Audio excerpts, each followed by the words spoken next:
오늘은 양 같은 나, 양 같은 예수님이라는 제목으로 말씀을 나누도록 하겠습니다. 오늘 우리가 함께 살펴볼 말씀은 이사야 선지자의 글 중에서 53장의 말씀입니다. 이 53장에는 한 가지 제목이 존재합니다.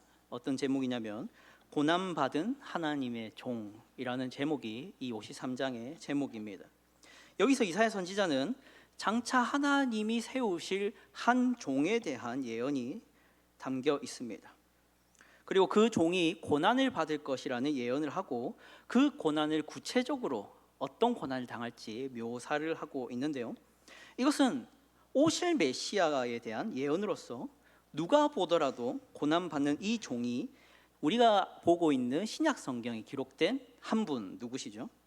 예수님임을 확신할 수 있을 정도로 너무 정확하게 묘사하고 있습니다.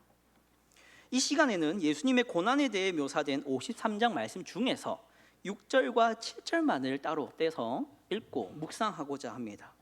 오늘 말씀을 통해 예수님을 떠올리고 그분의 고난을 묵상하는 가운데 하나님의 사랑을 떠올리는 시간 되길 바랍니다. 그리고 또한 하나님의 사랑을 떠올림으로 말미암아 우리가 하고 있는 이 신앙생활의 동력을 얻고 그리고 하나님을 더 기뻐하는 이유를 찾는 시간이 되기를 간절히 소망합니다. 본문이 전하고자 하는 핵심적인 메시지를 강조하기 위해 저는 의도적으로 본문을 순서대로 얘기하지 않고 역순으로 하려고 합니다. 그러니까 6, 7절인데 7절부터 보고 6절을 보도록 하겠습니다. 자, 7절에 기록된 예수님의 고난에 대한 묘사를 먼저 살피는 가운데 우리는 예수님이 어떤 아픔을 당하셨는지를 한번 상기해 볼 것입니다. 그리고 6절에서 기록된 그러면 우리는 뭘 했는가를 떠올리면서 예수님의 고통과 아픔이 얼마나 큰 의미를 가지는지를 생각해 보는 시간이 되기를 바랍니다. 한번 7절을 다시 한번 보겠습니다. 같이 읽어보겠습니다. 시작. 그가 곤욕을 당하여 괴로울 때에도 그의 입을 열지 아니하였으며 마치 도수장으로 끌려가는 어린 양과 털 깎는 자 앞에서 잠잠한 양같이 그의 입을 열지 아니하였도다. 아멘. 7절은 예수님께서 당하신 많은 고난들 중에 특별히 곤욕을 당하여 괴로울 때를 언급하고 있습니다. 그러니까 다양한 고난들이 있지 않겠습니까? 근데 예수님이 다양한 고난을 당하신 중에 곤욕을 당하여 괴로울 때만을 특징적으로 말하고 있는 게 이 7절입니다. 그러면 곤욕을 당하여 괴로울 때, 그때가 언제일까요?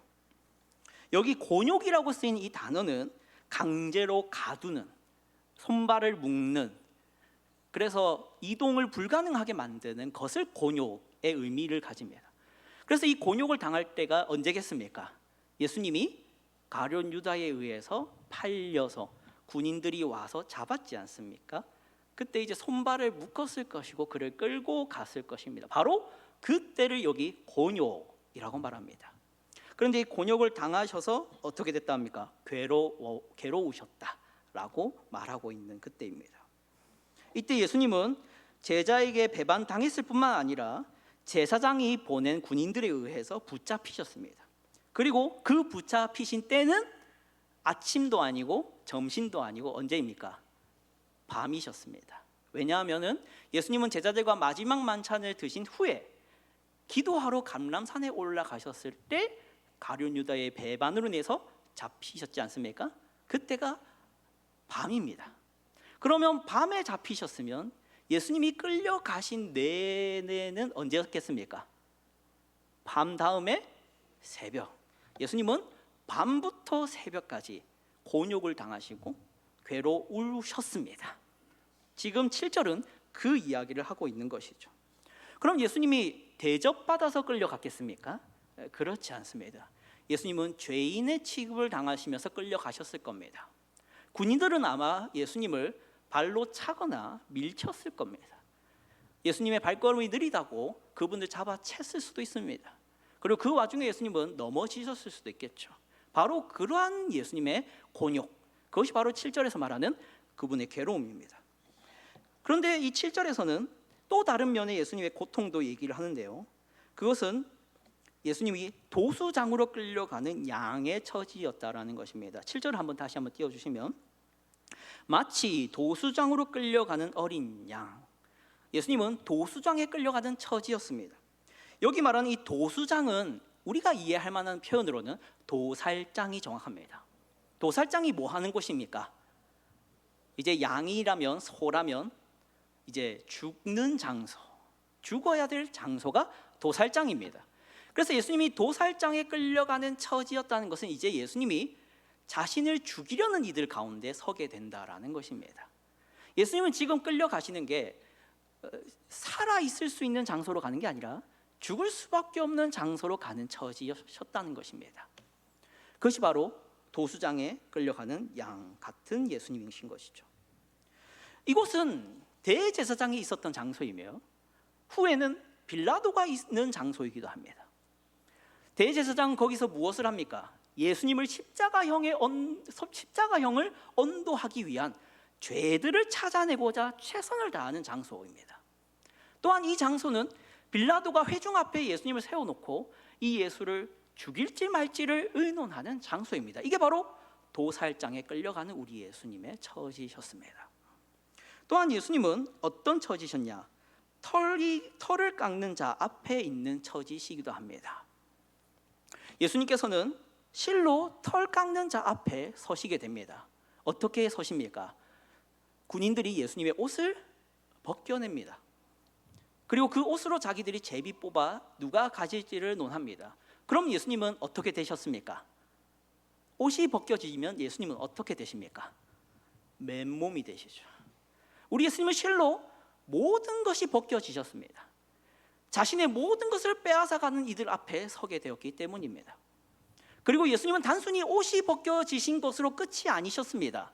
예수님은 물론 메시아로 여겨지지는 않았을지 몰라도 이스라엘 사람들에게 선생으로 불렸고 선지자로 불렸고 스승이라 불렸던 이미지와 사회적 지위도 있으셨습니다.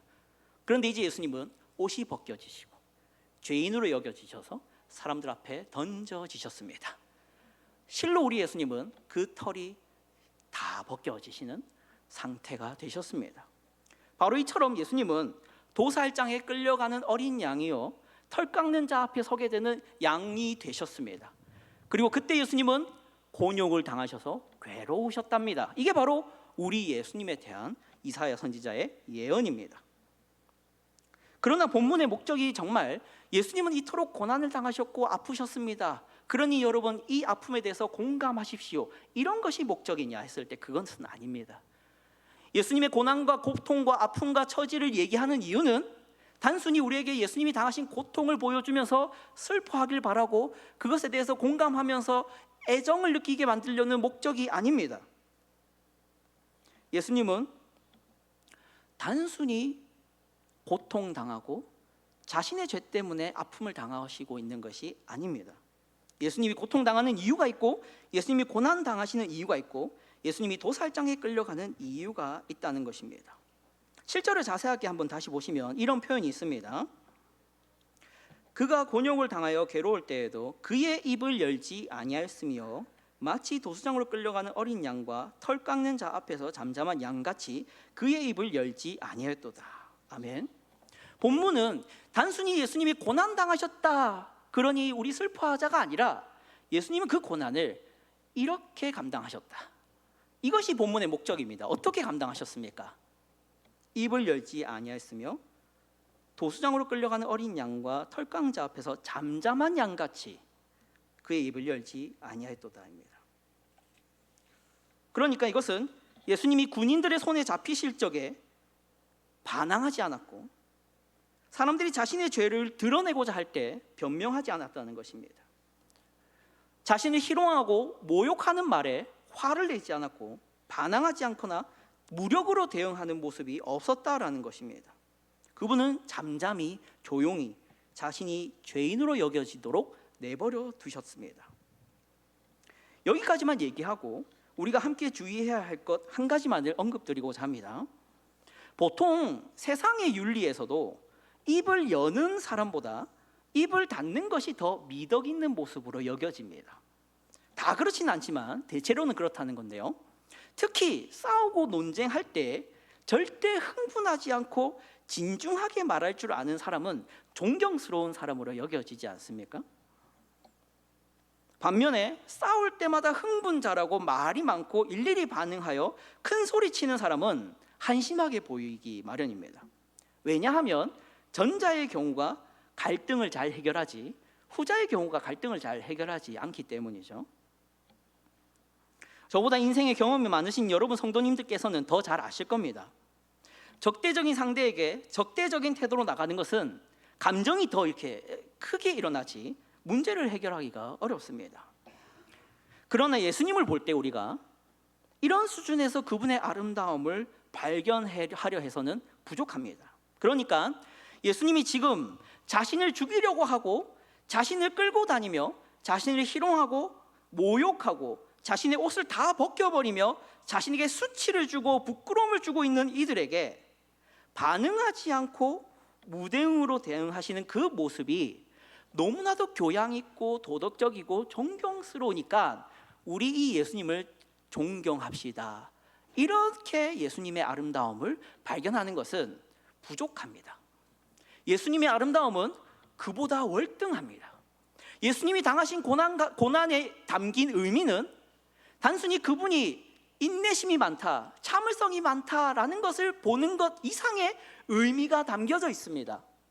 예수님이 도수장에 끌려가고 예수님께서 털 깎는 자 앞에서 잠잠한 양처럼 있고 곤욕을 당하고 괴로움을 당하는 이 모든 아픔들이 그분은 정말 인내심이 많구나라고 인정하는 이상의 무언가를 우리는 발견할 수 있어야 됩니다.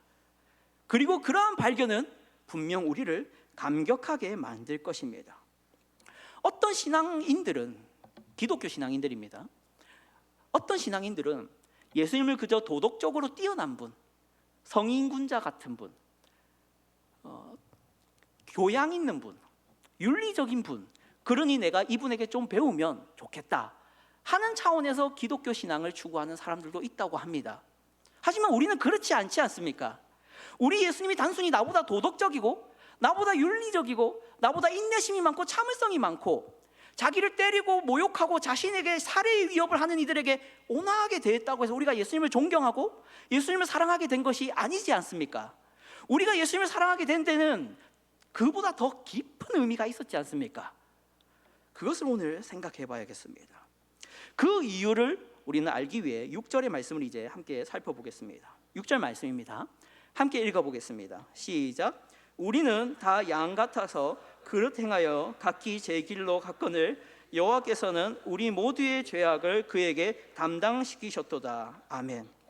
우리가 그릇 행하여 각기 제 길로 가는 양 같아서 예수님이 도수장으로 끌려가는 양이 되시고 털 깎는 자 앞에 끌려가시는 양의 처지가 되신 것입니다. 그리고 끌려가시되 입을 열지 않고 잠잠하게 끌려가셔야 되는 이유가 여기 있습니다. 사랑하는 성도 여러분, 한 목자가 있습니다. 그 목자는 많은 양을 키우고 있었습니다. 그런데 이제 겨울이 찾아오자 따뜻하게 보낼 양털이 필요하게 됐습니다. 그리고 겨울을 지낼 식량도 필요하게 되었습니다. 그래서 할 수 없이 이 목자는 한 마리의 양을 죽여서 그 양의 털을 내 옷으로 삼고 그 양의 고기를 나의 식량으로 삼고자 뜻을 정했습니다. 그런데 그 목자가 자신의 목장으로 나가보니 다른 양들은 온데간데 없습니다. 그리고 양 한 마리가 있는데 그 양은 도망치질 않는 것입니다. 그래서 이 목자는 그 양에게 가서 털을 깎고 토막을 내서 고기를 삼았습니다. 그 양은 만약 그 양이 다른 양들처럼 도망갔다면 이 목자는 이제 어떻게 해야 되겠습니까? 그 양이 아닌 어떤 양이든 찾아서 희생을 삼기 시작할 것입니다.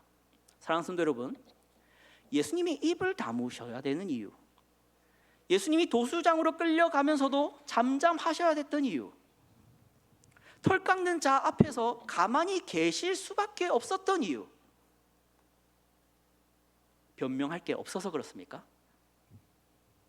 자신이 정말로 죄인이어서 그랬습니까?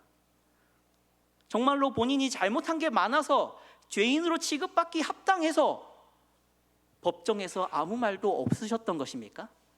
아니죠. 우리 예수님은 의로우시고 선하시며 죄가 없으셨습니다. 그런데 예수님이 왜 잠잠하셔야 됐고 입을 다무셔야 했습니까? 자신이 그곳에서 책임을 지지 않으면 저와 여러분을 죽이셔야 하는 것이 하나님의 뜻이기 때문입니다. 우리 주님의 고난은 단순히 뛰어난 도덕적, 윤리적 교양의 모범이 아닙니다. 그분이 입을 닫고 자신을 적대하고 자신을 살해하려는 이들에게 대응하지 않는 것은 온화한 성품을 보여주고 우리에게 나는 이렇게 온화하다, 그러니 나를 인정해라, 이런 말을 하려고 하신 게 아닙니다. 예수님이 입을 다무실 수밖에 없는 이유가 있었고 잠잠하셔야 됐었던 이유가 있고 자신에게 살의를 느끼는 사람들에게 가만히 있어야 될 수밖에 없는 이유는 양 같아서 각기 그릇 행하여 제 길로 가는 우리, 나의 죄에 대해서 책임지지 않고 의로운 삶을 살려고 하지 않고 선을 행하려 하지 않고 날마다 죄를 더하며 보이는 죄, 은밀한 죄, 나도 몰라서 짓는 죄에 대해서 무감각하고 심각하게 생각하지 않고 내가 하고 싶은 거, 먹고 싶은 거, 가지고 싶은 거, 가고 싶은 곳을 가면서 살아온 우리 무지했던 인생들을 대신 책임지셔야 되기 때문에 우리 예수님이 가만히 계셔야 될 수밖에 없었던 이유입니다. 우리 예수님의 고난에는 그 깊은 아름다움이 담겨 있습니다. 다시 한 번 더 6절을 보겠습니다.